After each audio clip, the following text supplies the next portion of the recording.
Team ಇಂಡಿಯಾಗೆ ಈಗ big task ಅಂತ ಇರೋದೇ 2027ರ ಏಕದಿನ ವಿಶ್ವಕಪ್ ಟ್ರೋಫಿ. 2023ರಲ್ಲಿ ಜಸ್ಟ್ ಮಿಸ್ ಆಗಿರುವಂತ ಕಪ್ನ ಮುಂದಿನ ವರ್ಷ ಗೆಲ್ಲಲೇಬೇಕು ಅಂತ ಪಣ ತೊಟ್ಟಿದ್ದಾರೆ. ಅದಕ್ಕಾಗಿ ಟೀಮ್ ಫಾರ್ಮೇಷನ್ ಕೂಡ ನಡೀತಾ ಇದೆ.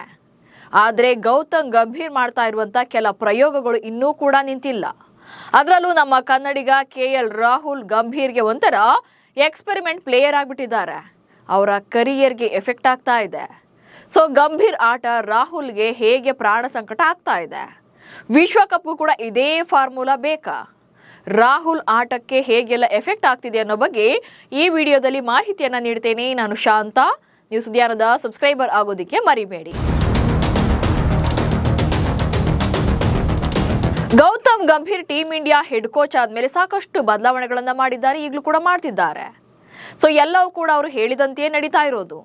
ಆದರೆ ಅವರ ಕೆಲ ನಿರ್ಧಾರಗಳಿಂದ ಕೆಲ ಆಟಗಾರರ ಭವಿಷ್ಯಕ್ಕೆ ಮಾರಕವಾಗ್ತಾ ಇದೆ.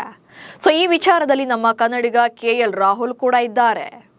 KL ರಾಹುಲ್ಗೂ ಮೊದಲು ಆಲ್ರೌಂಡರ್ಗೆ ಯಾಕೆ ಬ್ಯಾಟಿಂಗ್? ವಿಕೆಟ್ ಕೀಪರ್ ಬ್ಯಾಟರ್ ಆಗಿರುವಂತ KL ರಾಹುಲ್ ಪ್ರಸ್ತುತ ಟೀಮ್ ಇಂಡಿಯಾದಲ್ಲಿ ಟೆಸ್ಟ್ ಮ್ಯಾಚ್ ಆಗಿ ಏಕದಿನ ಮಾದರಿಯಲ್ಲಿ ಮಾತ್ರ ಆಡ್ತಾ ಇರುವಂತದ್ದು. T20 ಈ ತಂಡದಲ್ಲಿ ಅವರಿಗೆ ಅವಕಾಶಗಳು ಸಿಗ್ತಾ ಇಲ್ಲ. ಟೆಸ್ಟ್ ಫಾರ್ಮ್ಯಾಟ್ ಅಲ್ಲಿ ಓಪನರ್ ಆಗಿ ಇನ್ನಿಂಗ್ಸ್ ಅನ್ನು ಆರಂಭ ಮಾಡ್ತಾ ಇದ್ರೆ, ಏಕದಿನ ಮಾದರಿಯಲ್ಲಿ ಮಿಡಲ್ ಆರ್ಡರ್ ನಲ್ಲಿ ಅವರ ಸ್ಲಾಟ್ ಬಗ್ಗೆ ಯಾವುದೇ ಕ್ಲಾರಿಟಿ ಇಲ್ಲ.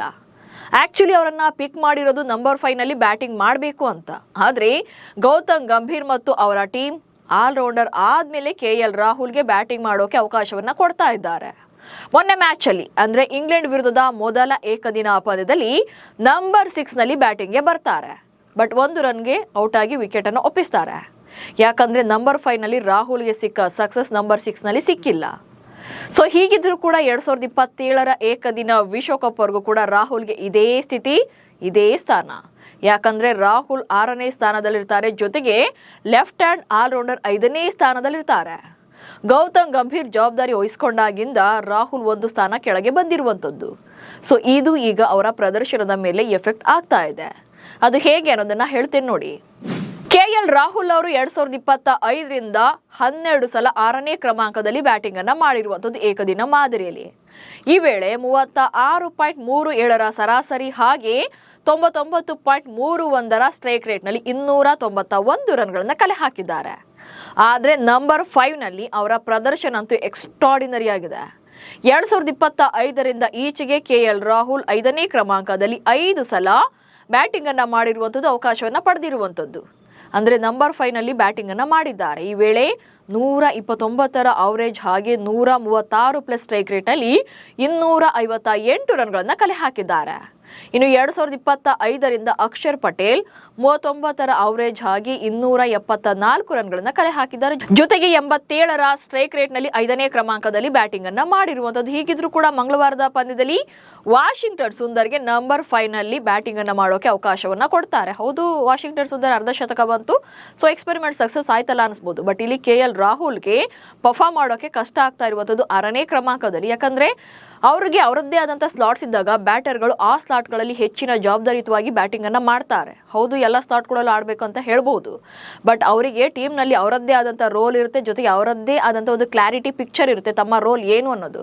ಸೊ ಅದು ಯಾವ ಆಟಗಾರನಿಗೆ ಕನ್ಫರ್ಮ್ ಇರಲ್ವೋ ಆಗ ಅವರಿಂದ ಪ್ರದರ್ಶನವನ್ನು ಕೂಡ ಎಕ್ಸ್ಪೆಕ್ಟ್ ಮಾಡೋಕೆ ಸಾಧ್ಯನೇ ಇಲ್ಲ. ಇನ್ನು ಸುಂದರ್ 2025ರಿಂದ ಈಚೆಗೆ 2 ಸಲ ನಂಬರ್ 5 ನಲ್ಲಿ ಆಡಿರುವಂತದ್ದು. ಸೊ ಇಲ್ಲಿ ಏನಾಗ್ತಿದೆ ಅಂದ್ರೆ, ಮಿಡಲ್ ಆರ್ಡರ್ ನಲ್ಲಿ ಬರ್ತಾ ಇರುವಂತಹ ಬ್ಯಾಟರ್ಗಳಿಗೆ ತಮ್ಮ ಸ್ಲಾಟ್ ಪಂದ್ಯದಿಂದ ಪಂದ್ಯಕ್ಕೆ ಚೇಂಜ್ ಆಗುತ್ತೆ ಅನ್ನುವಂತ ಮೈಂಡ್ ಸೆಟ್ ನಲ್ಲೇ ಬರಬೇಕಾಗುತ್ತೆ. ಸೊ ಇದರಿಂದಾಗಿ ಅವರ ರೋಲ್ ಬಗ್ಗೆ ಯಾವ ಕ್ಲಾರಿಟಿ ಕೂಡ ಇರಲ್ಲ. ಅದೆಲ್ಲಕ್ಕಿಂತ ಮುಖ್ಯವಾಗಿ KL ರಾಹುಲ್ ಒಬ್ರು pure batter. Top order collapse ಆದಾಗ ಅವರ ಮೇಲೆ ಜವಾಬ್ದಾರಿ ಇರುತ್ತೆ. ಆದರೆ ಅವರಿಗೂ ಮೊದಲೇ ಆಲ್ರೌಂಡರ್ ಬಂದಾಗ ಕೊನೆಯಲ್ಲಿ ರಾಹುಲ್ ಮೇಲೆ ಪ್ರೆಷರ್ ಕ್ರಿಯೇಟ್ ಆಗುತ್ತೆ. ಜೊತೆಗೆ ರಾಹುಲ್ ಫಿನಿಷರ್ ಕೂಡ ಅಲ್ಲ. ಹೀಗಾಗಿ ಗೌತಮ್ ಗಂಭೀರ್ ಇನ್ನಾದ್ರೂ ಕೂಡ ಚೆಲ್ಲಾಟ ಆಡೋದನ್ನ ಬಿಟ್ಟು ರಾಹುಲ್ಗೆ 5ನೇ ಸ್ಲಾಟ್ ನಲ್ಲಿ ಅವಕಾಶ ಕೊಡಬೇಕು. ಬಹುಶಃ ಏನ್ ಮಾಡಿದ್ರು ರಾಹುಲ್ ಸುಮ್ನಿರ್ತಾರೆ, ವಾಪಸ್ ಮಾತಾಡಲ್ಲ, ರಿವರ್ಸ್ ಏನು ಕೇಳಲ್ಲ ಎನ್ನುವಂತ ಕಾರಣಕ್ಕೋ ಏನೋ ಗಂಭೀರ್ ಅಂತೂ ರಾಹುಲ್ ಮೇಲೆ ಪದೇ ಪದೇ ಪ್ರಯೋಗ ಮಾಡ್ತಾನೆ ಇದ್ದಾರೆ. ಆದ್ರೆ ಇದು ರಾಹುಲ್ ಅವರ ಬ್ಯಾಟಿಂಗ್ ಮೇಲೆ ಎಫೆಕ್ಟ್ ಆಗ್ತಾ ಇರೋದಂತೂ ಸತ್ಯ. ನಮಸ್ಕಾರ.